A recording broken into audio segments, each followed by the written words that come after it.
حدیث میں آتا ہے کہ جس کا مفہوم اس طرح سے کہ جو لوگ اللہ کے ذکر کے لیے آ کر ایک جگہ جمع ہو، کس کے لیے؟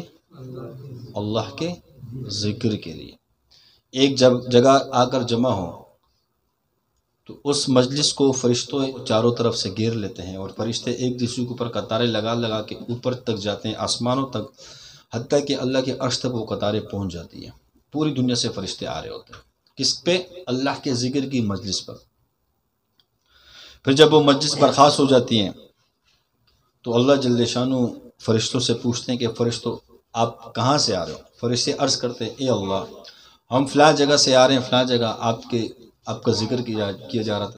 فرشتے عرض کرتے ہیں یا اللہ فلاں جگہ سے آ رہے ہیں، فلاں جگہ آپ کے فلاں بندے بیٹھے تھے اور آپ کے ذکر میں مشغول تھے، آپ کی بڑائی میں مشغول تھے، آپ کو یاد کر رہے تھے۔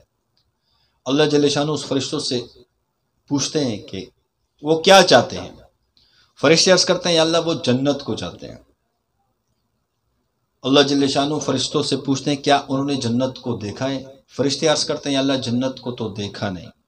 پھر اللہ پوچھتے ہیں اگر وہ جنت کو دیکھ لے، تو فرشتے عرض کرتے ہیں اے اللہ اگر وہ جنت کو دیکھ لے تو اور بھی ان کی طلب بڑھے، وہ جنت کو اور بھی چاہیں گے، اور بھی اللہ کے ذکر میں مشغول ہوں گے۔ پھر اللہ جل شانہ اس فرشتوں سے پوچھتے ہیں کہ وہ کس چیز سے پناہ مانگ رہے تھے؟